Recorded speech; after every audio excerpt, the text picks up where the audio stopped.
Okay. Well, hopefully third try is the charm.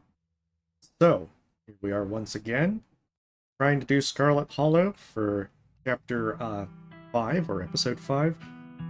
And if it crashes again tonight, then I'll try again on Friday. But I think I've got some of the stuff working a lot better than what it was on Friday. So, fingers crossed, knock on wood, get whatever lucky charms necessary. Let's actually try this one more time. And hopefully, my apologies for the more impromptu stream, but hopefully this works. And if you're stopping by, hopefully you're having a lovely day. Let's do that recap. And, hope and pray that if this actually goes through and doesn't crash like mid-recap. The funeral of Pearl and Scarlet, your cousin's mother and your aunt. Seemed like something you shouldn't ignore, even considering your own late mother's rocky relationship with this side of the family. Welcome to our family's humble estate. Unfortunately, due to the current state of the house, only a few rooms will be safely accessible during your stay. I wouldn't go wandering anywhere else if you value your limbs. The floors have been known to give out. Afraid! The country ambience clashes terribly with Blank, who has been eyeing you with something between curiosity and dawn and horror. And I really want to know why Kanika's a shadow in this recap. Blank was clearly trying to say it quietly, but of course you heard her. You're the only two people here. And then it emerges, an honest-to-goodness mountain lion, and there is something horribly wrong with it. Blood that runs and runs and runs becomes nothing. It doesn't bother trying to hide now, leaping down into the clearing with killing intent in its wide yellow eyes, ready to finish what it started. And then... enter Duke. Damn nearly had the thing. Wait, a run-in? What kind of run-in? Was it supernatural? Like I said, you won't believe it. Now put that dang camera away. At least it's a nice night, even if the circumstances leave something to be desired. Help yourself to jerky. And as for the beer, I was planning on having both cans myself. But I suppose I can be convinced to spare one. Duke grapples with the thing as it grabs at his shotgun. Hey, welcome, Kirby! Pushing the barrel out of it the way as it grasps for Birdie with oddly jointed limbs, while Stella stares in shocked silence, as if paused, watching as the other creature attempts to wrestle Gretchen into the darkness, her desperate cries going unheeded. You dive for Gretchen, attempting to snatch her away from the thing's misshapen hands. Oh, Cranky, my hero! Hopefully you're having a lovely night. You manage to grab her, but the creature isn't deterred. It rears back on its hind legs, its mouth open and whispered tones sliding out alongside something sharp and unnatural. Hey, welcome, Roland. Oh, nice. Well, hopefully you had fun with that. I don't usually... I like the FMV genre, even if I'm usually not able to be like, yeah, this is really good. It's usually kind of more mediocre, but I still enjoy them. Especially if they have, the cool death scenes like the run does. But then there is the deafening blast of Duke's shotgun, and suddenly it is gone. Oh my god, what do we do? Fingers crossed that this doesn't crash tonight. I am so sorry if it does. Stella, keep an eye on him for us. Make sure he doesn't get into any more trouble. Your cousin reaches for the headlights. Frankie, welcome home. Mystical, you're finally where you're meant to be. Figure steps out of the light, disappearing back into the darkness of the woods. I'm going to bed. I'll see you tomorrow. Oh good, he's still there. But listen, you better stay out of trouble today. I want you home by sunset. I don't want to hear any complaints. Just do what I ask and we won't have any more problems. Tabitha takes a few steps towards the door. Sunset. Wow, that is some heavy stuff. No wonder Stella seemed distant. I'm going to keep my ears open for you. The diner is where everyone comes to gossip, so I hear a lot about what goes on around here. I'll let you know if anyone mentions those monsters or anything else strange or unusual. Have either of you seen Rosalina around town? I don't want to be a helicopter dad, but she hasn't been answering my texts, and I want to make sure she isn't getting into trouble out there. Ooh, I don't know. I don't know if we'll ever be able to pet Frou Frou. Nothing strenuous, we promise. Whatever you two have planned is probably beyond what he can manage right now, anyways. I am the only person in this town who truly cares about your safety. Don't forget that. Even if it's already too late to stop what's going to happen. As you leave Tabitha's office, you take a moment to get your bearings, only to be interrupted by a sudden movement out of the corner of your eye. A girl carrying a bundle of snacks pops through a hole in the fence and disappears over the crest of a hill.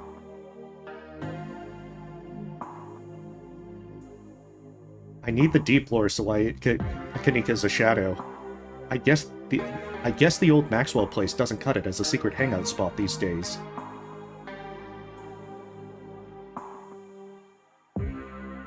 You pull out your phone and dial your cousin. What is it? You know I'm in a meeting.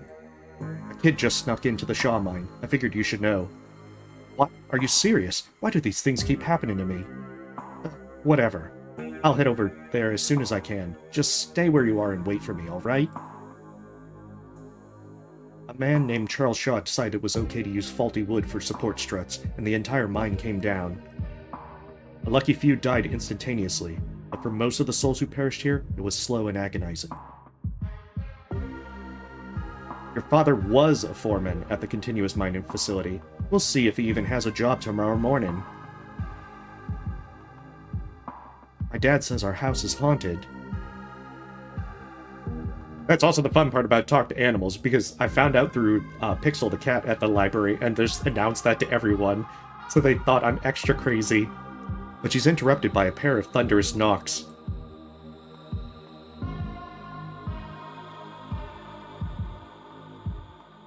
There is something in the darkness before you that's much louder, though you don't hear it, but you can feel it in your chest, like the deep growl of a predator. What do you think you're doing? Get away from there! Your cousin dives towards you, but not before the light from your phone illuminates the chamber. Cranky, are you alright? Wait, Beck and Alexis are still down there. You can't just leave them here. I know which way they were going. They'll listen to you this time, I promise. Your surroundings quake as the mine collapses around you. Tabitha doesn't say a word as the car cuts along the darkened road. There are two of them now. What happened to your glass house? Asshole squatter move in, kick Dustin Mom out. Oh, I'm sorry, Furrow. But I am just excited to continue with Scarlet Hollow, and given all the stuff that happened on Friday, I just want to kind of first get through this. So I apologize for the delay, but and today is kind of impromptu. I think things are a little more stable, so I kind of want to make sure that things work properly. But hopefully you're having a great day nonetheless. As you're ready to leave, Janie approaches from the far side of the kitchen. Tabitha remains between the two of you, impatiently tapping her foot. Oh, Cranky, before you go, I heard about what happened last night. I mean, I heard about it before Miss Tabitha mentioned it just now, and then I heard it again. I just want to say that I'm so sorry you got caught up in that. I'll be praying for Oscar and poor little Rosalina. They're such sweethearts. Couldn't have happened to nicer people. Morning. Is the new blend ready? Of course. Cranky, if you'd like to keep Miles company, Tabitha and I will be just a minute. Oh, excuse me. Wait, you're Cranky, aren't you? My name is Beau. I'm Duke's boy. It's a pleasure to meet you. The policeman told me what you saw happen to my daddy. Oh yeah, well you have a great day as well, Furrow. Tabitha stops in front of a small house on the quiet hill just off Main Street. Scarlet's own most of the houses here. We rent them out to employees. Just more convenient, you know. Your cousin pulls out a heavy set of keys from pockets, picks out one marked with a bright strip of green tape and unlocks the door. Come on in, don't worry, it's empty. Yep, he's a dog. You can tell this dog is the mayor from his little sash and his fancy top hat. There's a regal air about him, almost as if he knows the position of authority he's been elected to.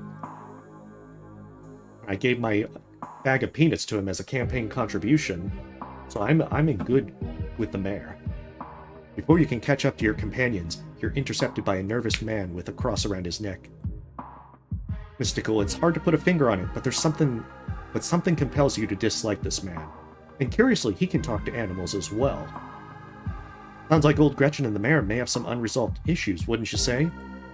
I'm Pastor Daniel. I take it you're cranky? Everyone's been buzzing about you. I'm so sorry about your aunt, but I'm sure she's in a better place now. I like that one of the responses here is, let's not kid ourselves, Pearl Ann is in hell. If you'd ever like to discuss your beliefs, my door is always open. The basement is what you might expect out of a tortured artist who spends all of his time confined to his studio. Discarded canvases line its edges, while trash and sketches leak out from their piles in the corners of the room, hide in the bare cement floor. Ghoulish faces coat the walls in paint, sneering out at their creator. She can be a little intense, kind of overprotective, which I guess makes sense. Anyways, make yourself comfortable.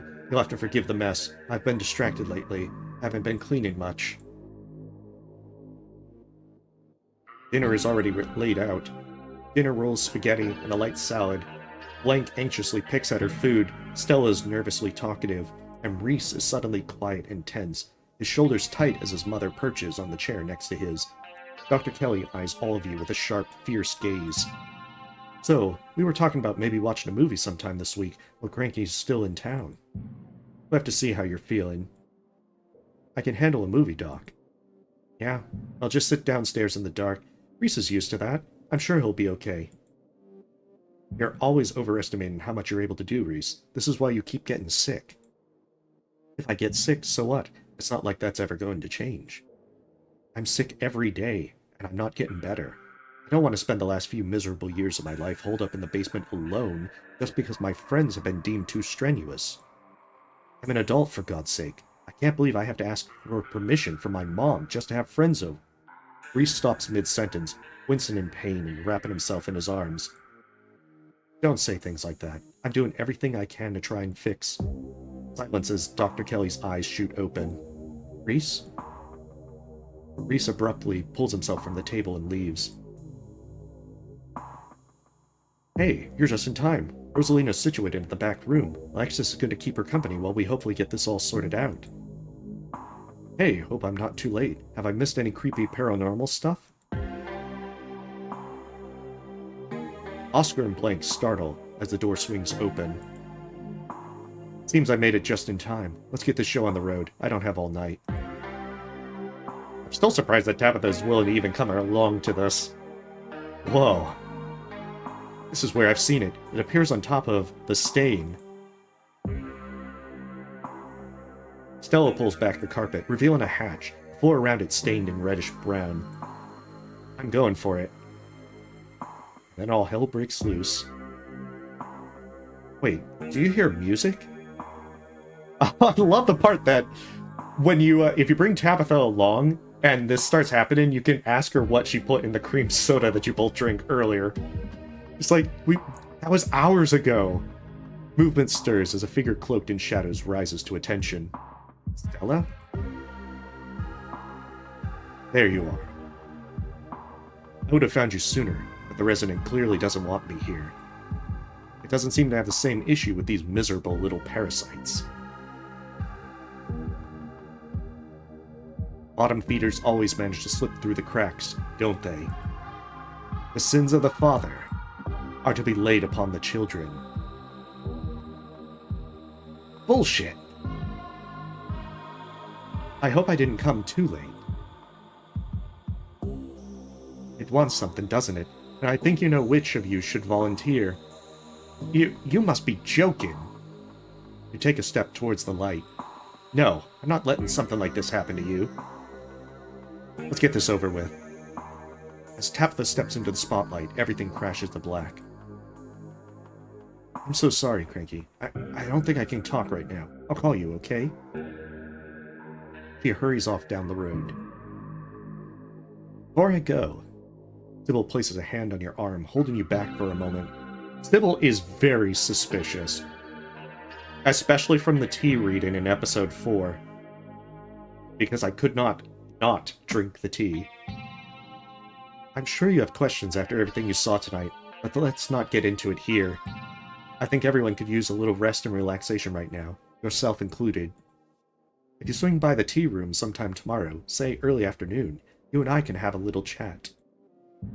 I'll see you then, Cranky. I'm very, very suspicious of all the Kadika shadowy things that Sybil has to have her hand in that.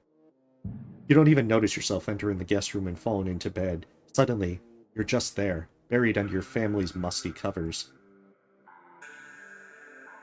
You open your eyes. It's a new day. But your thoughts are interrupted by the buzz of your phone on the nightstand. You check your messages. There's nothing from Stella. Let me get this straight. You're trying to report a missing pumpkin? Big Betty wasn't just a pumpkin, Sheriff Huntby, sir. She was going to be a prize winner. Missing her was the last thing me and my daddy did together. She's important to me. Are you sure it was Julius and not some enterprising bear that got a hold of it? Y'all know Julius thinks that land belongs to him. He probably thought Big Betty was his to take. He ain't coming to his door, so for all I know, he might be all the way to the state fair by now with our pumpkin. Ain't there something y'all can do about it? I'm so glad you came. I've never met anyone else who could hear them. You have no idea how long I thought I must have had some kind of insanity. I even thought at one point it must have been the Lord himself talking to me through them. But they never had anything insightful to say, so I was disavowed of that pretty early on. There have been some particularly nasty rats in the church lately, and she said some things that led me to believe that she might be able to understand them. That's right, because he thinks his daughter can also talk to animals like he can. There's a small gathering of workers outside the entrance to the mine, picket signs in hand. You take the tea, sipping it delicately. The citrus smell is fleeting, quickly replaced with the earthiness at its core, like you've taken a mouthful of dirt. The aftertaste combines the two flavors into something soothing and medicinal, and you find yourself feeling more comfortable, your muscles relaxing for the first time in days. And I found out that if you don't drink the tea in episode 2 when you're in the diner with Avery, drinking the tea then removes your choice to not drink the tea here. Now, on to business. Sybil takes the cup from you, staring thoughtfully down at the sludge. Oh dear, this doesn't bode well. You've got just about every warning that can fit in the bottom of a cup. Cross, kettle, hourglass. All of these mean death, misery, difficulty, and the hourglass ties it all together with definite urgency. It's fair to assume that this all has to do with whatever brought the ditchlings. Something is coming, and whether any of us can stop it, I'm not sure. But we may, at the very least, be able to figure out what it is. And there is a central figure here. A cat, an enemy, lurking in plain sight. This is wild. I had no idea any of this was here. An entire hospital wing, rotting away for decades behind some flimsy drywall. His voice sounds distant. Your sole focus is finding it. Your feet move without prompting, and you stumble down the hallway towards the far wall, barely registering the antique clutter as you stagger past it. Whoa, are you okay? You don't respond, and you don't bother to retrieve the axe. The wall is rotten, water damage having eaten away at the wood over the course of unknowable years, the planks nearly reduced to sawdust. You tear into it. Enemies upstairs, enemies outside. We're surrounded. Even if I get out of this house, I won't be safe. You won't be safe. As Reese tears at his clothes, paint bubbles out from the canvases, his ghoulish figures peeling themselves out of their two-dimensional world, invading yours, crawling up the walls. Grab my hand. I'll pull you out. Leave us alone! Dr. Kelly opens the door. The two of you stare out into the hallway.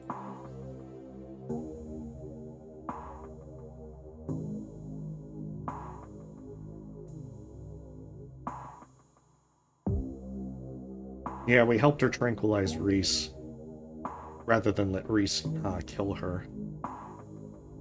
Is this what you were so afraid of? Hand over the tranquilizers. This is our shot.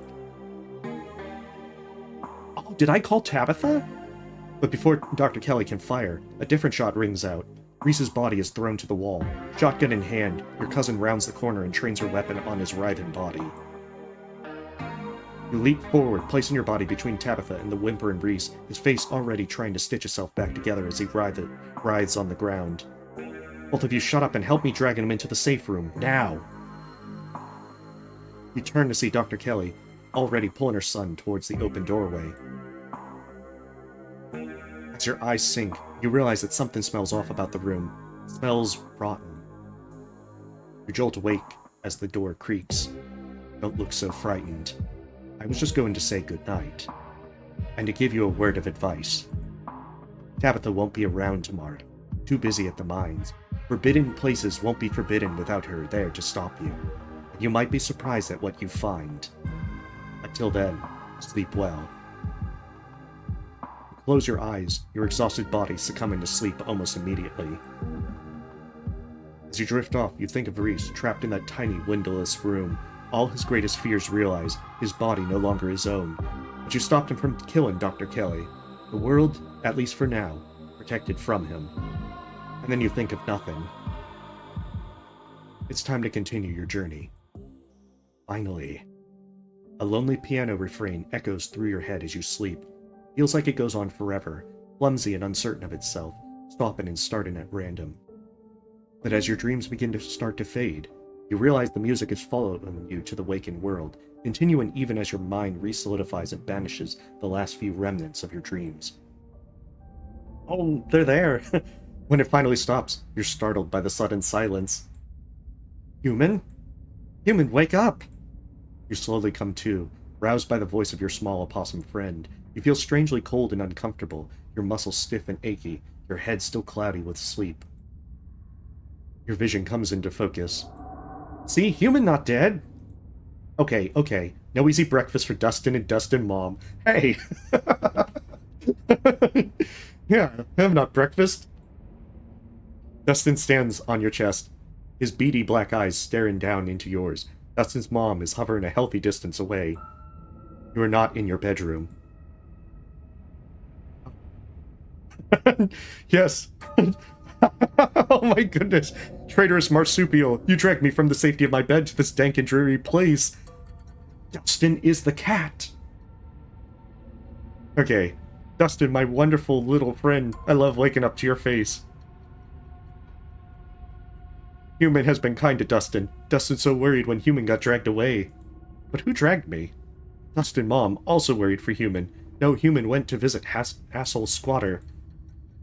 And okay, that glass house still belonged to Squatter. Asshole Squatter too powerful, even for Human. But it's the thought that count. Dustin and Dustin Mom try to help Human too, when the other one came to take you away. But scary Human not afraid of little creature like us. But Dustin watch over good Human all night. You stand, your legs still wobbly with sleep, the odd tilt of the floor adding to your unsteadiness. So this is the Forbidden Wing, and Wayne dragged you here in your sleep. Can you ever trust the safety of your bed again? I could still blame Frou-Frou for this instead of Wayne. There are two doors out of the barren room. One is a normal doorway, leading into what you assume to be a hallway. The other is a door that must have once been hidden, though the ruined state of the wallpaper has robbed it of its secrecy. It's a goat. And Tabitha's feeding herbs for some reason that is unsure of. If you eavesdrop when Tabitha is getting the herbs from Sybil, then you can find out that she needs to feed it only the herbs, but you can feed the goat the peanuts. What that actually means, if you do so, is uncertain. Investigate the once hidden door. There doesn't seem to be a clear way to open it, besides the brass circle where a handle should be. Home on other side.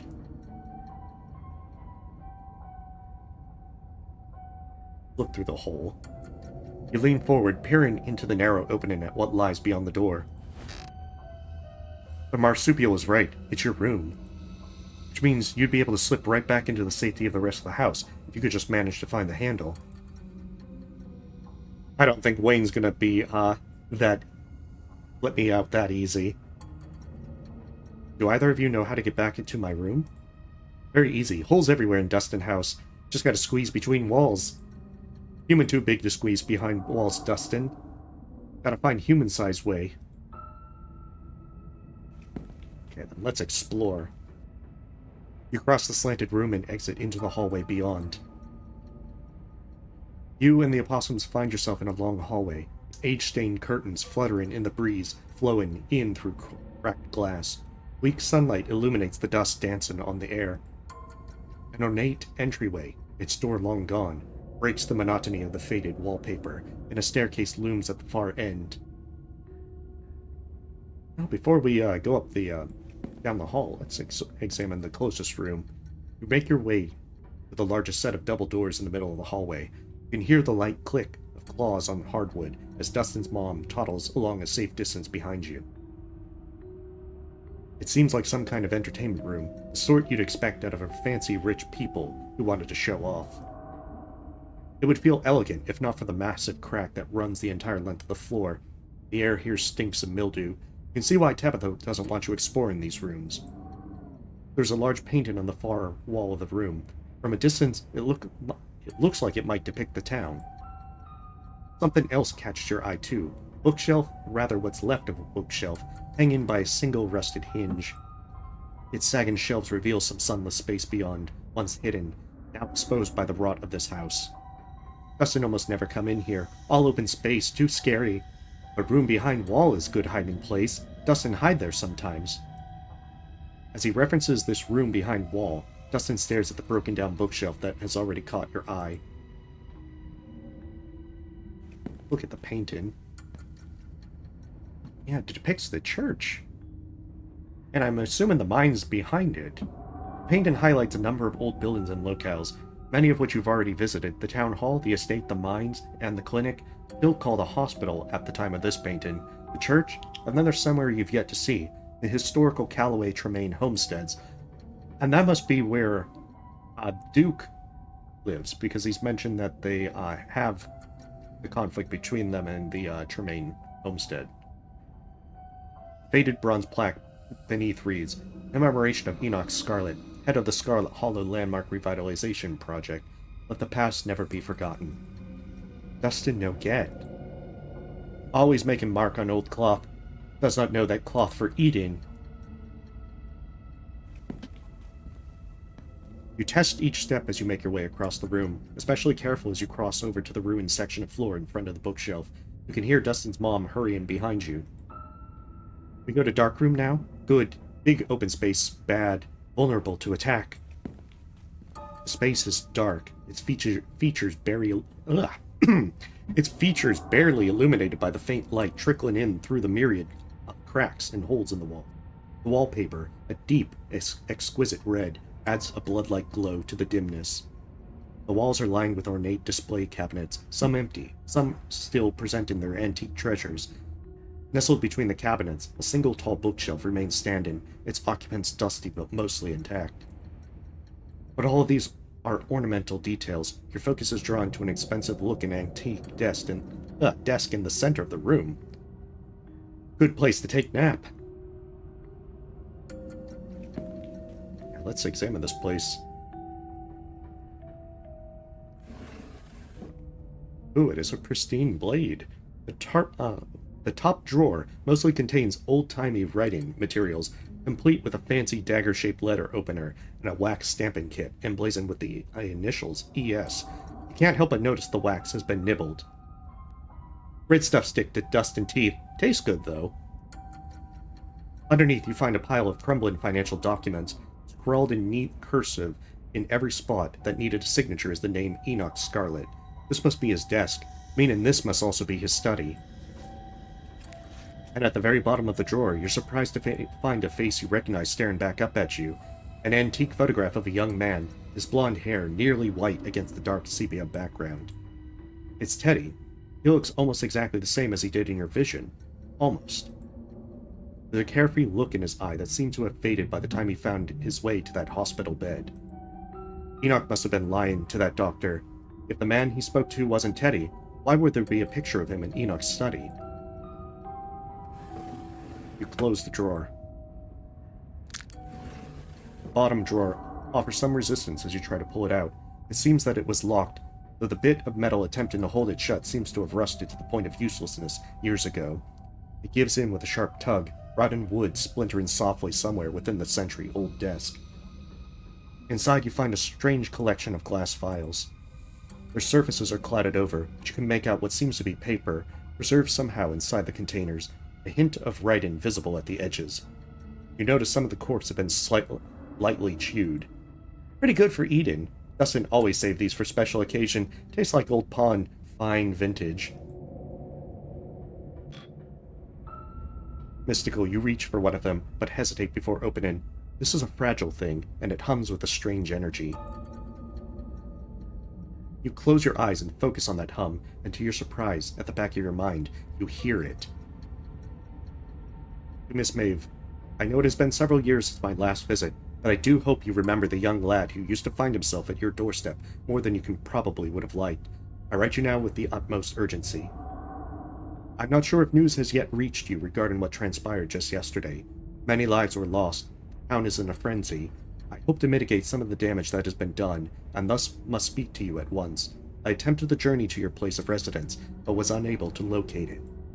You once told me of another way to reach you, and though it seems nothing but a half-remembered fantasy, I am acting in desperation. I can only hope this letter finds its way to you, as you once said it would be in my hour of need.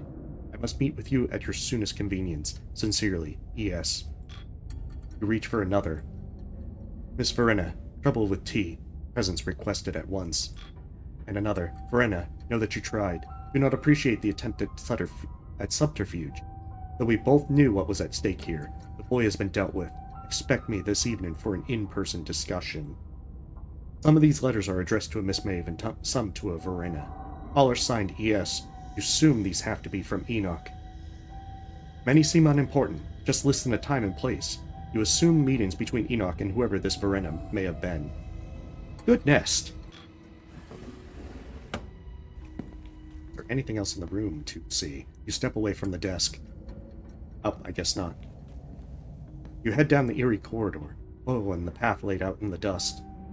No, Dustin, no, go there. Dustin, come back.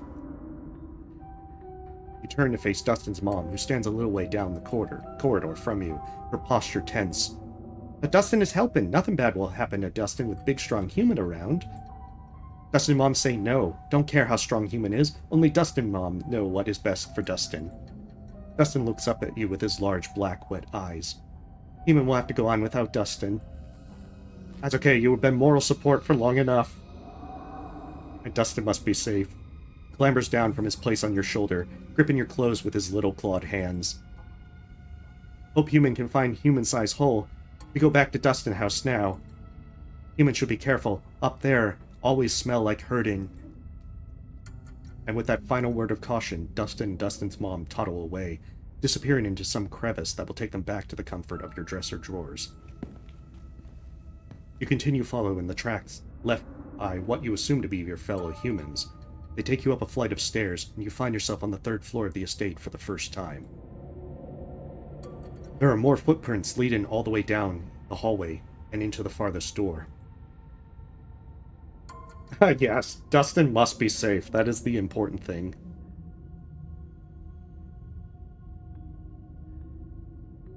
Move the boxes first. The boxes slide out of the way with a bit of elbow grease. You push past them into the room beyond. The room is coldly empty. The large antique bed is made, its sheets ancient and dusty, but still somehow giving off the feeling of tidiness. Even with cobwebs stretched between each quarter of its four-poster frame.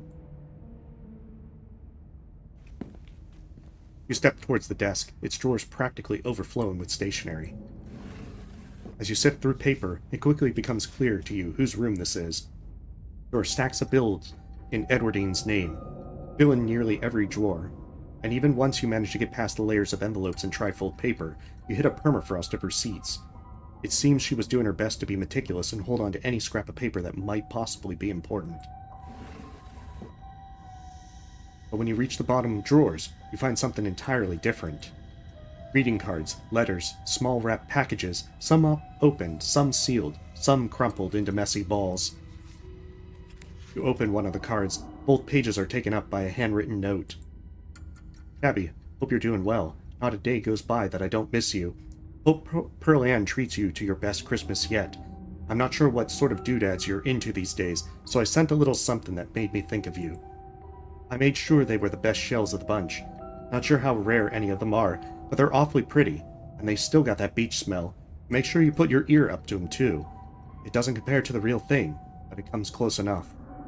And in case you think it makes me a cheapskate, I made sure to send along a little cash too, so you can get yourself something a little nicer than glorified beach trash. Make sure you get Pearl Ann to take you to the nice toy store, because that's where I'd take you if I was there. If you get the time, I'd love to hear from you. I miss you so much, Tabby, and I'm always thinking of you. You can come out and visit me anytime. I know you've always wanted to see what it's like out east. I've made sure to write out my address on the back of this card, just in case you didn't know how to get a hold of me. Been missing you, my incredible, wonderful, amazing daughter. Oh, that is... Because I remember that she mentioned, I think it was in the 3rd episode when we hung out of her with Tabitha, cream soda, that she mentioned her father just like up and left. All my love, Dad. This changes things, because we know that Pearl Ann badmouthed our character's mother for leaving Scarlet Hollow. So it wouldn't be surprising if Pearl Ann hid these from Tabitha and gave her a distorted view of her father. You pull out another, from closer to the top of the pile. Happy birthday, Tabby. It's me again, your old dad. So the big 2-0. I can't believe my daughter is such an adult. In my mind, you're still that bouncy little kid doing cartwheels on the front lawn, telling me what various sounds animals make, like you're the professor of animal noises. I have no idea if you read these, but I'll keep writing them, even if sometimes it feels like I'm writing them to a ghost. I mean, we haven't spoken in almost 15 years. You're a whole human being now, and I have no idea what you're like. I like to think we'd get along, though. As always, my address is on the back. I hope you'll decide to come visit me one of these days. I've got a guest room all set up just in case. It's always ready for you, kid. I love you, and I always will, no matter who you turned out to be. Love, Dad. There are years and years of these. The bottom drawer is almost entirely unopened envelopes, dated from when Tabitha would have been just a kid, all from him. You pocket a few of the cards. It just shows that it's almost certain that Pearl Ann did this. And that Pearl Ann is such a bitch. Oh my goodness. Let's search the closet. You make your way to the closet. Seems Edwardine kept things neat and orderly, or as neat and orderly as she could, considering the decay and state of the place. It is very sad. Because we've seen how cold and distant Tabitha was until we, made an attempt to befriend her. You can't help but notice that these dresses look strikingly like the style Tabitha wears. You can imagine Pearl Ann sifting through Edwardine's old trunks of clothes, recycling moth-eaten vintage dresses for her daughter in place of buying anything new. The only thing here besides her clothes and shoes is a box, shoved off to one side. You pick it up.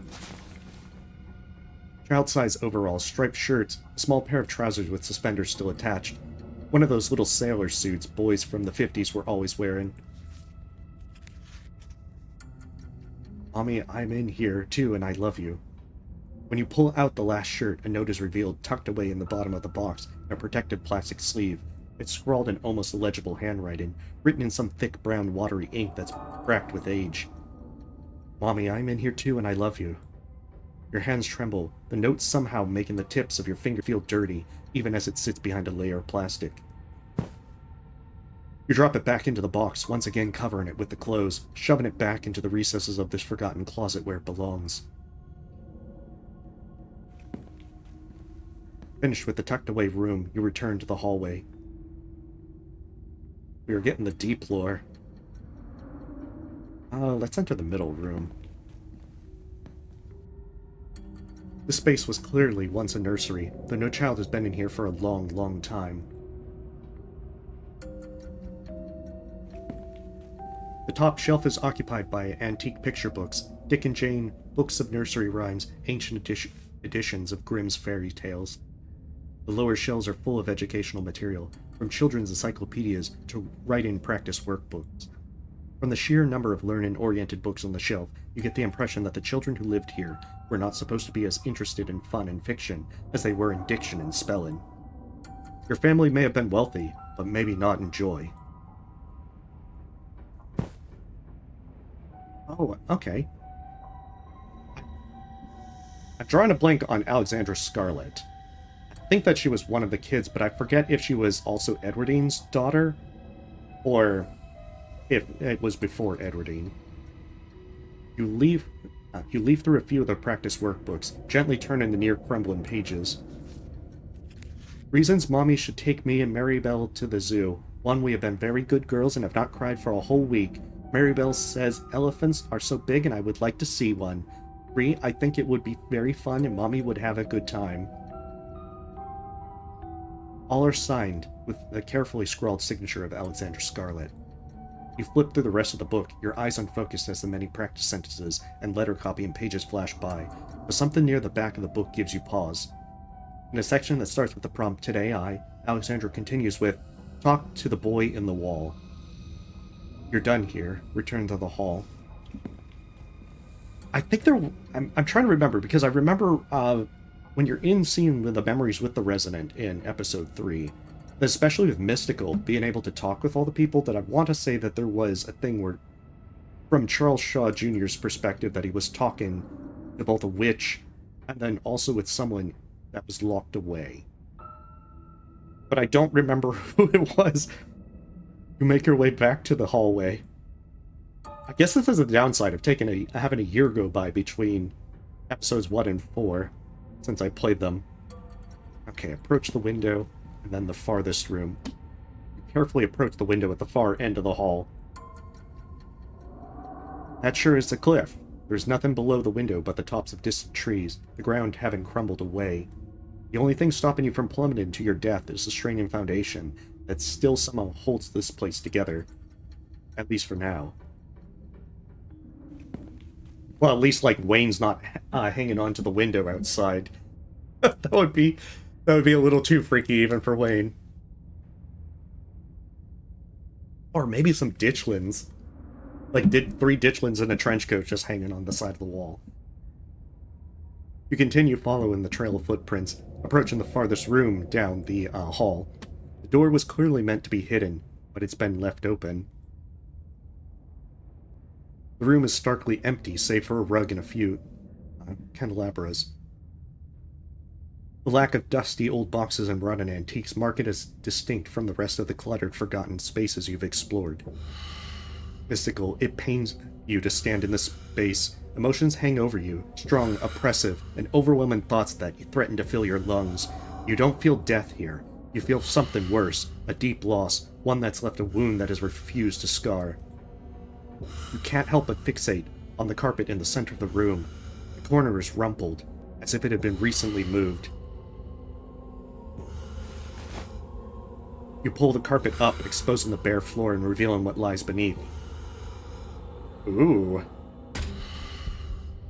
An ornate ring of sigils has been carved into the floor, 5 along the edges with a 6th in the center. The circle emits a now uncomfortable, familiar feeling. You can feel your gaze forced to crawl over every intricate detail of the carving in front of you. The serpents wrapped around the staff gives you flashes of the room beyond the morgue, and the darkness that swept through the house once it had been uncovered. The fist and chain makes you feel like you're back in the claustrophobic confines of the mines, surrounded by the angry hammering of its memories. It must be the seals that we've seen at the various locations, the mines, the library, the clinic. So if we're seeing 6, then how many have we? I think we've seen 3 so far? I want to say 3. I don't think we saw one in episode 1, but I think the other times we did see one. The horns have the same nightmarish, dreamy feeling of the world constructed by the furious ghost of Charles Shaw Jr. The others are new to you. The feelings they emit are less intense, given only vague impressions of what they might be tied to. Golden fields, the mewing of fresh souls, just slithering out from the womb and desperate to be fed.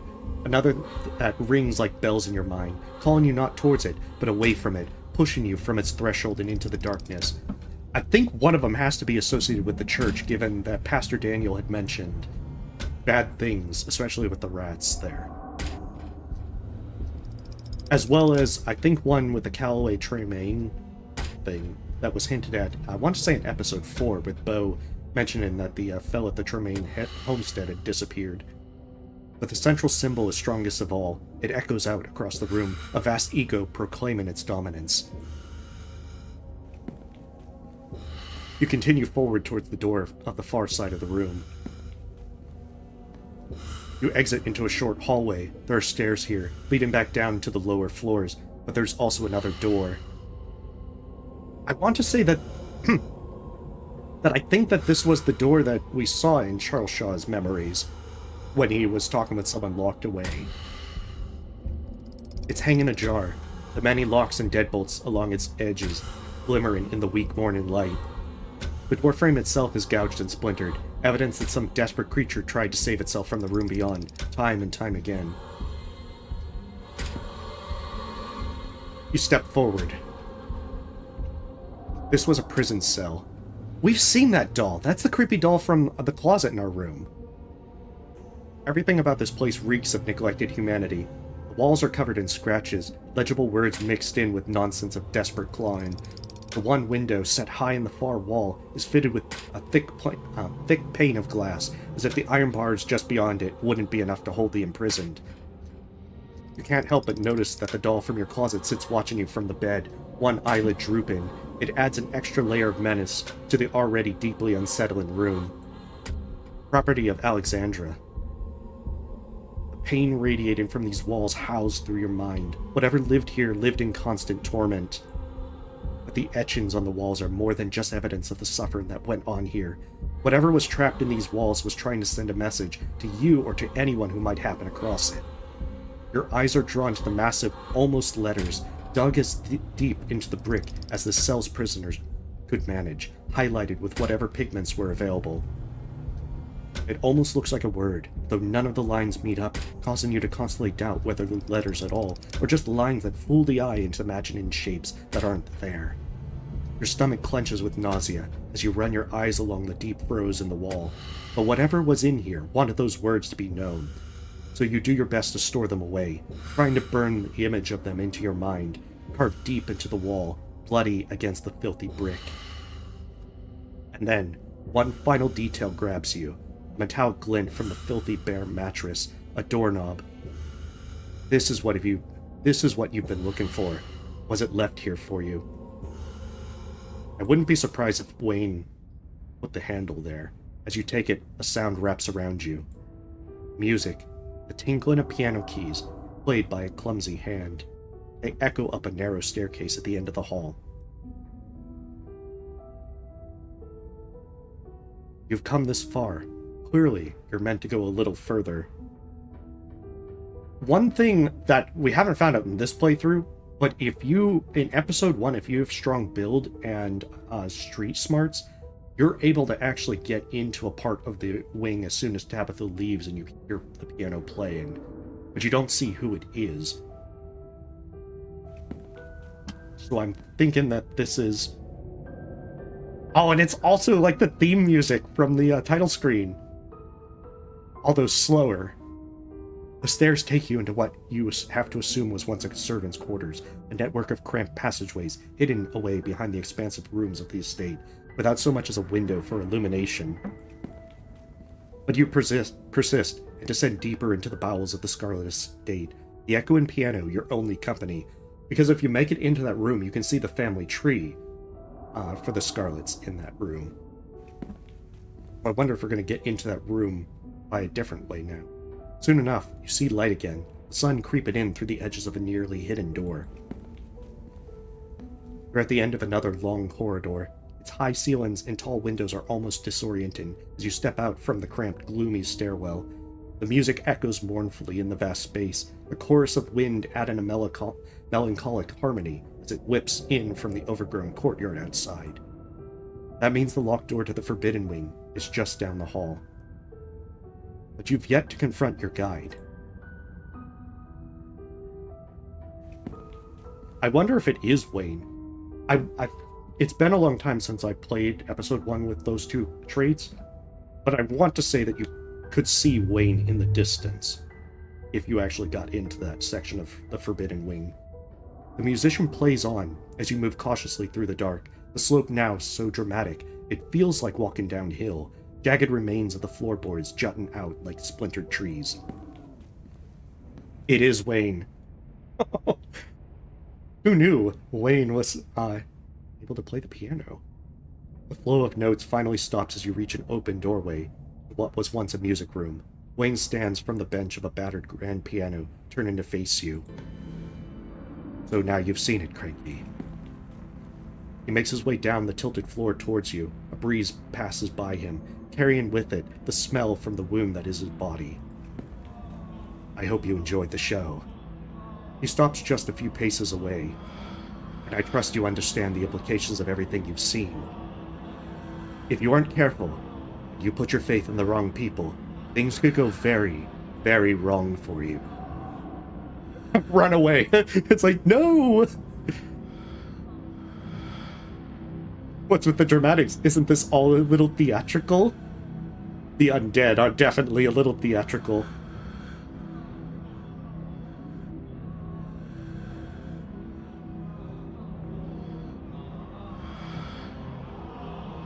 Blurt, take a step towards him. I have many questions, Wayne. What was with the doll in that room? Let's start with that. She liked it, so I liked it too. I don't usually do the romance options. I've avoided romance in everyone so far. I'm kind of curious what happens if you go through without romance in anyone anyway, because I imagine that someone's going to get on a romance path Reddit. Like, you can romance Dr. Kelly, and supposedly Sybil is supposed to be someone you can romance. But I'm not really sure if there's any explicit romance options with Sybil yet. There is one part in episode 3 when you resolve things that you can walk back to town with her, and you can kind of flirt with her, but that requires a very specific set of circumstances. It was nice to see it again after so many years. Who lived in that last room? Wayne cocks his head almost playfully. I did. I'd been in that room a long time. Though my being free now is meaningless in the grand scheme of things, the town itself is enough of a prison that I might as well be still stuck behind that door. But at least I'm free enough to warn you. So he was the person locked in there from Charles Shaw Jr.'s memories. What do you mean the town is a prison? I can't leave. No one really can. As it stands now, Scarlet Hollow doesn't like letting go of its prisoners. They may be able to cross the town line, but not without paying a price. That can be changed, though. It wasn't always this way, and it was never meant to be. We can put an end to it. See, that raises some questions, more questions, because then how did my character's mother leave Scarlet Hollow? And did she pay a price?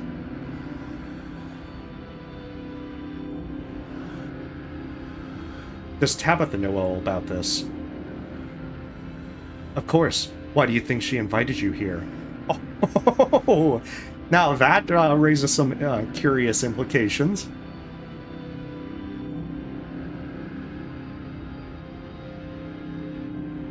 Oh, that absolute bitch! You didn't know me then. It's different now. We've bonded. Do you think a flimsy bond formed over the course of a week will be enough to stop the generations of expectations and duty that have fallen on Tabitha's shoulders? Do you want to bet your freedom on that bond? Tabitha will always be a Scarlet.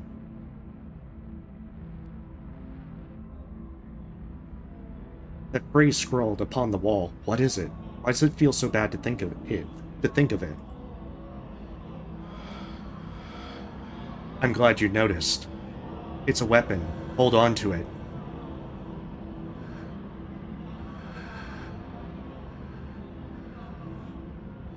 How do I know you're the right person to trust?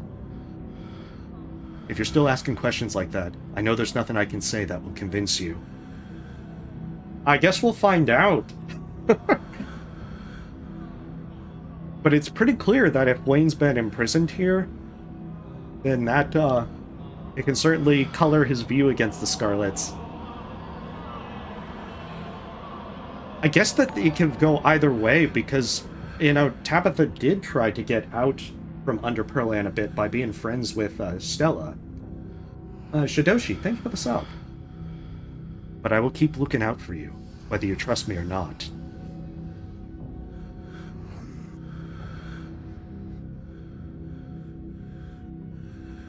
Did you need to carry me off in my sleep?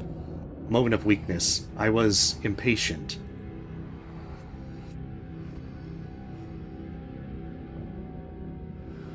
I liked it. The flirting options. How did I not wake up? You've been a heavy sleeper lately. This town has been demanding so much of you. And I was gentle.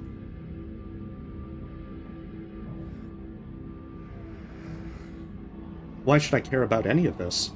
Because it affects you, whether you'd like it to or not. Do you want to be somebody else's puppet, Cranky? I can guide you to where you need to be, but it's up to you to open your eyes. The witch holds some of the final pieces. Find her, pry them from her hands, and then everything should start falling into place. The thought feels slippery. You're unable to hold onto it, and the holding is painful, like you're gripping onto it with white-knuckled fists. You're forced to let go. It fades. Unless you've already started to forget about her. Oh my goodness! I guess that confirms that Sybil is the witch, then. Memory is a disloyal thing, isn't it? Physical. Easily manipulated. But something being missing from your head doesn't mean it's gone from the world. But that also raises some questions, because Wayne was visiting Sybil at points, particularly in the first episode. There's a memory that I can't quite hold on to, a thought that almost hurts to think. Keep it in the back of your mind. Try not to let it hurt too much, but don't let her take it from you either. You'll remember when you need to. We need to call someone about this, the police or the National Guard or somebody. Trust me when I say they wouldn't be able to help. Forces at work in Scarlet Hollow run deep. There's no one person they can arrest, no group of people they can blame and do away with. It is beyond the realm of flesh. I do like the idea of them arresting, like, the ghosts and everything. That would make for a pretty funny ending. Although it would totally ruin the entire, serious vibe of the game. But I know how to fix everything. I know how to keep you safe for as long as you live.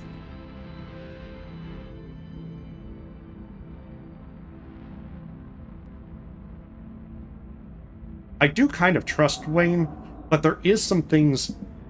Some of the knowledge from other playthroughs kind of color this, because if you actually do take the deal with the ghost, Charles Shaw Jr.'s ghost, then Wayne is furious that you did that. Oh, thank you for the sub, MSM. But for now, I will tentatively trust Wayne. I trust you, but I don't know what I'm supposed to do about any of this. Wayne's shoulders seem to relax slightly, as if he's relieved. Good, good. Our enemies rely on keeping us divided. They know how much stronger we can be together. Be careful who you trust. I will always be there when you need me. Wayne steps away, his shining eyes watching you unblinking from behind his veil, before finally disappearing back into the darkness of the estate. Nothing left for you to do here but leave. You make your way back to where you woke up, and slot in the handle into the secret door on the wall. We are getting the deep lore. It twists, and the door pulls back, and you stumble through your closet and back into your bedroom.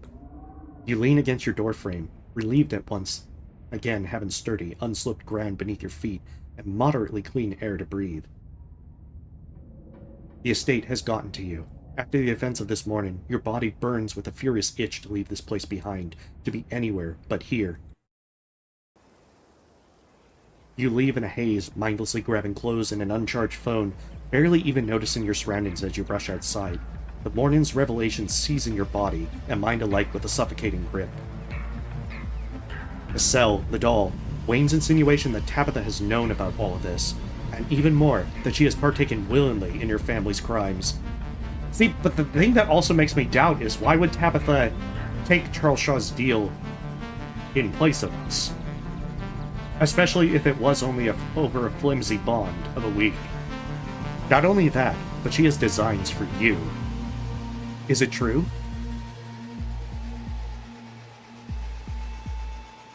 Tabitha deserves a chance to explain herself. We're besties. She is your cousin, after all. You'll just tell her everything you saw, and surely, the two of you can have a healthy and productive conversation and get to the bottom of things, right? Probably not. Maybe going to hear her side of things directly is your best course of action. I'm going to the police! Arrest her! Arrest her now!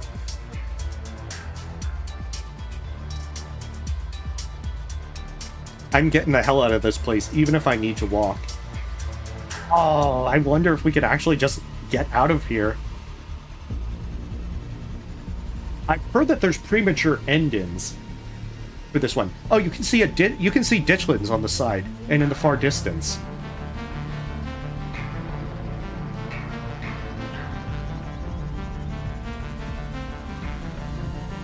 I'm gonna back up that save, and whenever we finish, we're gonna try and just leave town, because I suspect that won't end well. Because even if we get away, that ends the game. But I'm imagining something would keep us in town. Like, every time, if you try to actually leave town with Kanika, always something intervenes. Like, in day 3, she has problems with her van, and then you have the meet-in with Reese on day 4. So I'm assuming something would go wrong. Okay, Wayne needs to find the witch. I'm going to someone I can trust. I feel like I want to first talk to other people, maybe get some allies in this, and then go see Tabitha. Now isn't the time for unnecessary confrontations. Wayne told you to find the witch, and he probably didn't tell you to take this to Tabitha. Only, you have no idea where to begin even finding this witch, or, for that matter, who she, you assume she's a she, could possibly be. Think harder. There's a blurred place that comes to your mind when you think about this witch. Less of a place and more of a location, but less of a location and more of the idea of a location. A sort of almost location where you feel like you know where it's meant to be, but where you couldn't for the life of you describe it. But you could follow that important feeling. Walk us alongside that strange feeling. Trace the fraying threads of memory forgotten. Yeah, because we need to have words with Sybil. You follow that blurry feeling, your attention drawn to a tunnel-like focus to the rhythmic falling of your feet. Your surroundings distant and unreadable. You lose sense of time as you go. But then footfall stops, and you find yourself on Scarlet Hollow's main street, in front of an old bricked-up building you don't recall ever seeing before. Oh my god! Don't tell me they've done the thing where it's like, this place has been abandoned for years. I was here just yesterday. I wonder... Well, the thing is, if you try to have Kanika go with you to break into the clinic, then Sybil does some shenanigans where she makes Kanika unwilling to go, that she feels tired and everything. So I don't think Kanika might be in cahoots with Sybil. I don't think Kanika is the witch. It's like screaming that it's Sybil. Unless, you know, Kanika is doing some very, very, like, 4D chess moves. And yet, you know that this is the place you're meant to go. Ooh, that's a typo. Hey! Oh, it's Miles. You turn to see Miles, a place you know, but who you realize now that you cannot place. Is this where he's supposed to be? Does he have something to do with the blurred space burned into your mind's eye? Frankie, I have to talk to you. There's something going on, but I can't remember what. It has to do with Sybil and someone else. And that somebody feels really important. And I feel like if I don't remember before it's too late, somebody's gonna... Never mind, this was stupid. It just sounds crazy. So is Sybil, like, locked him out as well? He doesn't sound crazy, though. You feel an odd sensation as he's talking, a creep in recognition. But you can't seem to hold on to it. A slippery thought that refuses to be fully recognized.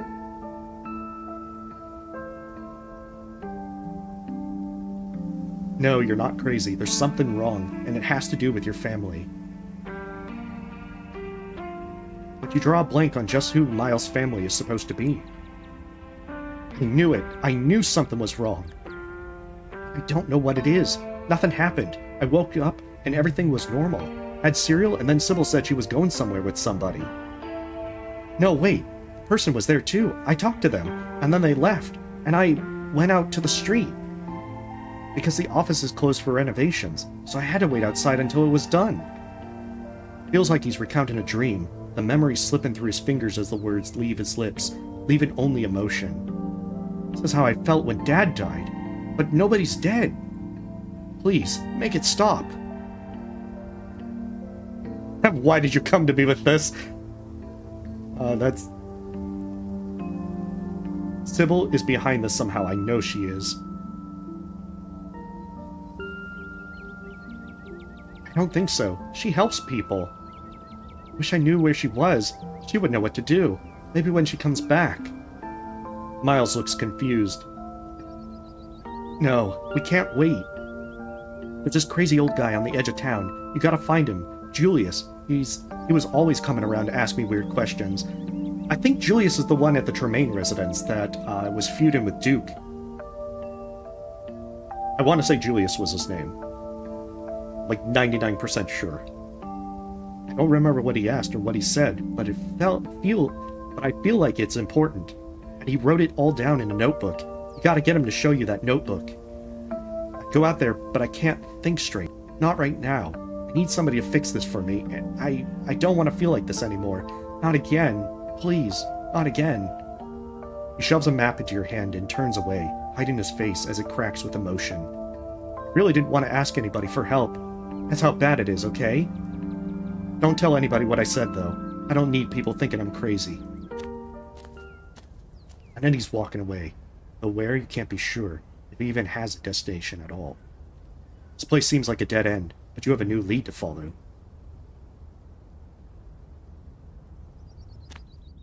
Let's go there.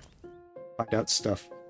Oh, this is the end of part 1 of episode 5. Part 2, the chapter's finale, will be releasing next Friday. Okay, well, we need to try a different path then. We're gonna save from there. Alright, so we're gonna check some other routes then.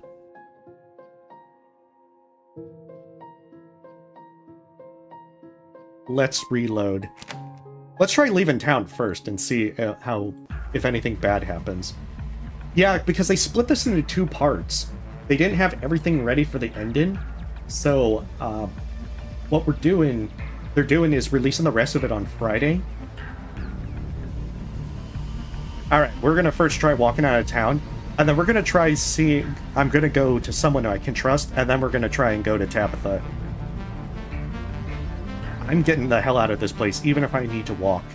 You've seen everything a sane person could possibly want to see in Scarlet Hollow. It's time for you to leave. Who knows how long it'll take you on foot, but every road leads somewhere, right? And a road isn't here. If you're fortunate, you'll cross paths with a car willing to pick you up sooner rather than later. You aren't spending another second in this godforsaken town. You start down the road, and you don't stop. Past Main Street, past the library where your cousin gave up so much for life, for reasons that are currently beyond your understanding. Those reasons aren't your problem anymore. Past the bus stop, and the gas station on the edge of town, one foot in front of the other. Hey!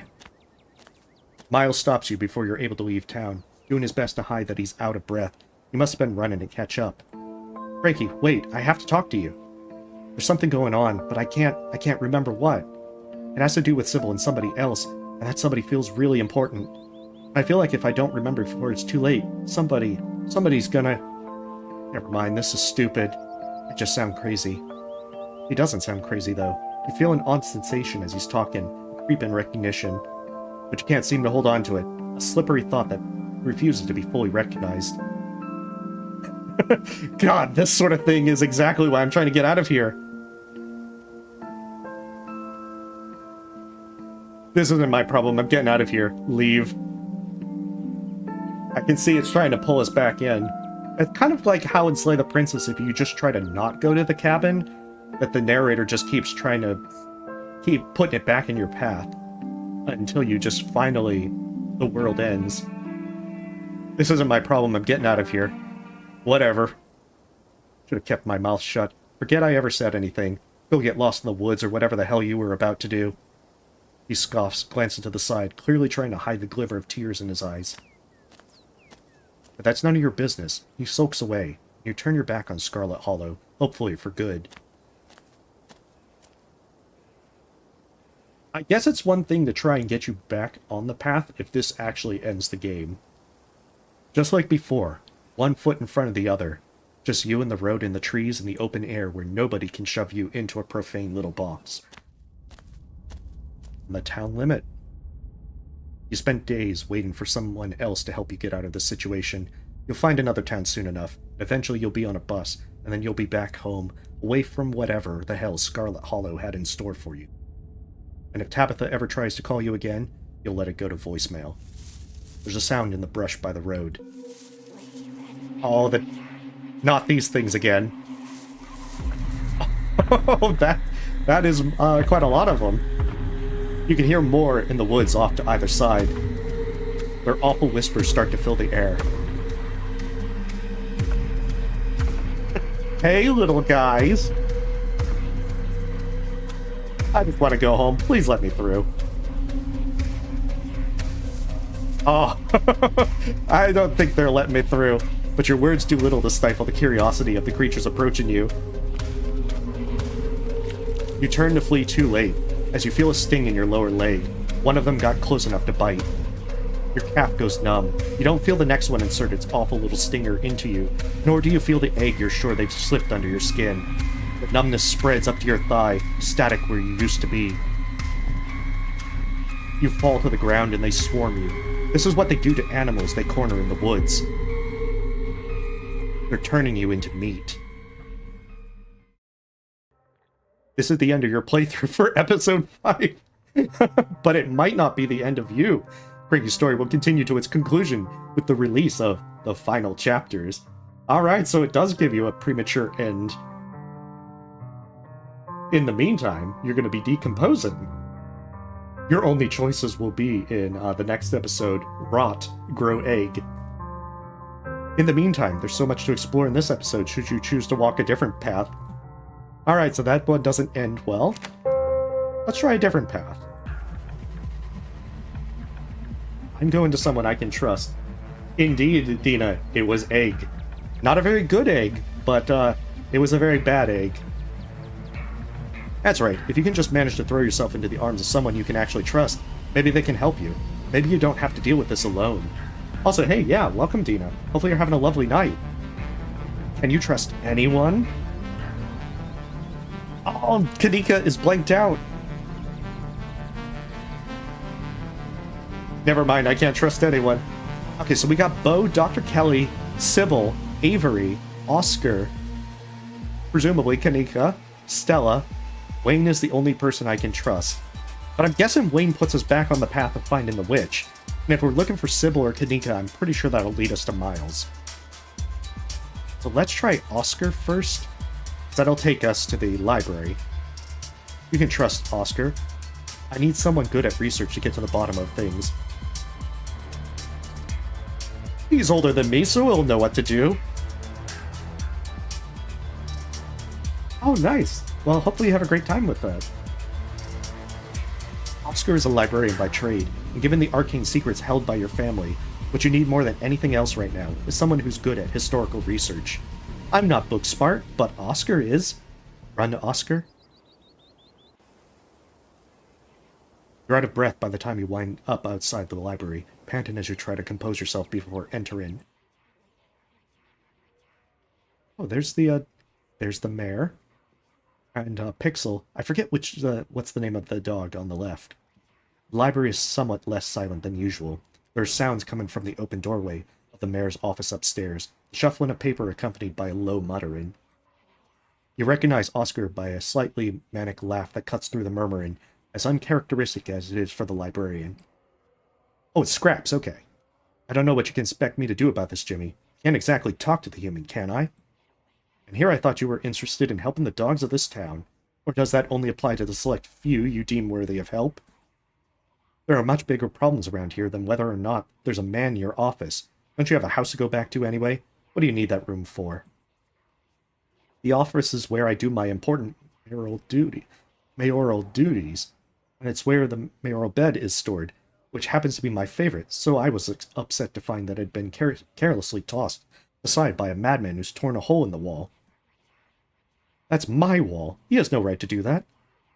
Jimmy, go home to your human, all right? It's dangerous to be wandering around on your own out here, but I can't be your personal bodyguard. You've already got one of those. That man has every right to do what he wants with that office. This place is for humans, remember? So what are you supposed to do? So do what you're supposed to do, and go on home where you'll be safe. Scraps turns and leaves, his claws clicking across the pavement. No wonder they elected me. It's like he doesn't even care about what makes a mayor a mayor. Mayor Jimmy wanders off, undoubtedly settling in on an inferior bed elsewhere in the library. Going to sit all over the place, make the whole library stink like dog. People should make Cat the mayor. Do a way better job, less stinky. Screw this, go find someone else. You climb the stairs and find Oscar amidst a scattered pile of old paper and ancient leather-bound ledgers. The mayor was right. There's a big hole in the wall. There was stuff hidden, it looks like. Frankie, excellent. I was hoping I might see you today. I couldn't sleep at all last night. I kept thinking about the stone and everything it might mean, and whether or not there are more, and how, if there are, they might cause further disasters, which of course means it would be advantageous if we managed to find them before they do what they did here. Then Rosalina mumbled something about rooms being wrong in her sleep, and that just made something click for me. Long story short, I decided to start looking through old floor plans for all the buildings in town. At first I figured the town hall had already shared all its secrets with us, but haha, as you can see, there was still more to be found. I found a discrepancy in what is now the mayor's office between the initial plans and how it stands today, so I started knocking on walls, you know, like in all the movies, and lo and behold, honest-to-God secret room, some old storage closet that's been sealed away behind the wallpaper for a century, full of old Holler's secrets, your family at the center of it all. There are building plans for all these locations around town, the town hall included, but there's clearly been extra work done to bury things in the foundations. All part of the Scarlet Hollow landmark revitalization project run by Enoch in the period following the Shaw mine collapse. And more than that, I found what I think are models of what was supposed to be buried, and where, like this. Oscar produces a small stone object. Its details are simpler, less refined, but this is unmistakably a model of a stone carving, though whether or not it's the one you've seen already eludes you. This is one of the carvings you described to me the other day, isn't it? I wonder what they're supposed to be. Was Enoch at the helm of a secret society run in Scarlet Hollow back in the day? Is there still a secret society run in Scarlet Hollow now? And to add to the mystery, there's this name I've seen repeated throughout these documents, Verena. She seems to be deferred to as an authority, which of course stuck out to me, as there weren't a lot of women involved in government or construction or that sort of thing back then. I wonder if this Verena is the witch. Like, how old is Sybil? Could it be that Sybil is a lot older than she seems and has different names?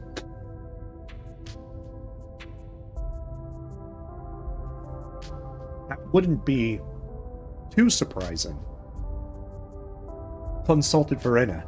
Verena requested this change or that, so I went looking for more information on this person, but I wasn't able to find any records of her elsewhere. No birth certificates, death certificates, property purchases, marriages, divorces, nothing at all. I wouldn't be surprised if Sybil is actually this Verena. But I suppose we would have to find confirmation of that. I suppose she may have lived off the grid. There are probably plenty of people who lived and died with no record that they ever were. But I have to admit, it's curious, isn't it? I don't care about the stones anymore. I want out of this town. You have a car, right? Oh, I wonder if you can get a different version of the ditchlings getting you. Can you, like, try to leave town with someone and they get both of you?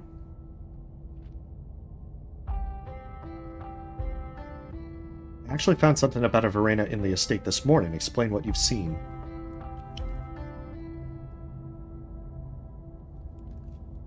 feel like bringing Oscar up to speed for research is definitely a good idea. You explained to Oscar what you were able to take away from the vials hidden away in Enoch's secret study. Old vials? Fascinating. There's no use denying the existence of magic. This was clearly some type of one-way communication system, one designed to be very hard to find. And there's two names, Verena and Maeve. It would seem that this Maeve is older than Enoch. She was who he turned to after a disaster. I assume the collapse of the Shaw mine. But then she disappears with Verena taking her place. See, that's what makes me think that Sybil could be that it was Maeve, faked her death, and then now we have a Verena, and fakes, well, not necessarily fakes her death, but disappears, and then there's a Sybil. It would seem that Enoch and Verena had a fallen out, with her apparently trying to undermine him. But for what reason, I wonder? Miss Maeve, could Verena have been a pseudonym? Maybe Maeve is the one in town records, and I was looking for the wrong name. You didn't happen to find anything else, did you? Any bit of information right now helps. You recount everything you experienced in the estate, the whole heroine adventure, culminating in the horrible little cell you found hidden away in your encounter with Wayne. All these little puzzle pieces have come together, and it's showing us a picture. A picture of your family, of Enoch, right at the heart of Scarlet Hollow's problems. Let me explain. The way I see it, these carvings are clearly tied to the incidents that have happened in town this week. There was the stone in the basement of the annex, which, it would seem, was built for the sole purpose of extending the town hall enough to cover the installation site. And of course, there was the stone installed in the Shaw mine once it had been dug out. Maybe it's just correlative. The correlation is the only tool we really have at the moment. Assuming I'm right about all this, there are 3 more locations, which mean we have 3 more opportunities to preempt something catastrophic. My notes indicate the likely locations are Dr. Kelly's clinic, the church, and one of the old farmhouses. I believe it's the Tremaine property. And we've already gotten to the clinic. Though of those 3, the farm seems like the most accessible. I assume a practical woman like Dr. Kelly would need some convincing before we could tear down any walls, and we'd probably need heavy machinery for the carving at the church. I don't know how long it would take to get our hands on an excavator, but maybe that's something your cousin will be able to help with. But that would also mean involving her.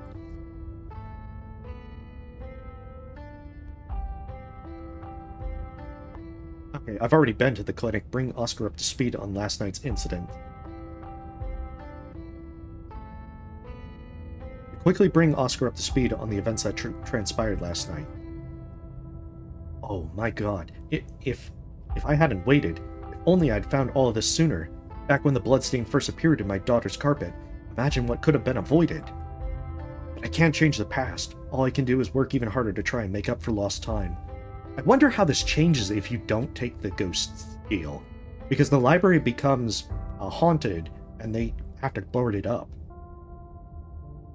which obviously would prevent this scene from occurring. What a shame about the Kelly kid, but it sounds like the doctor knew the best course of action. Maybe, when all this is over and we've managed to break whatever curse is holding this town in his grip, he'll go back to the way he was. Oscar pauses, his eyes drifting towards the door. We have to hope it can all get better.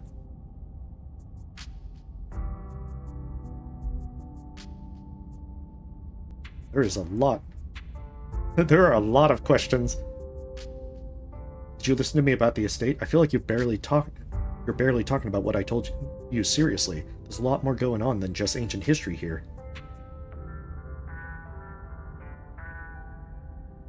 I'm taking all of this extremely seriously. I would hope the hole I made in the wall shows just how dedicated I am to fixing all of this.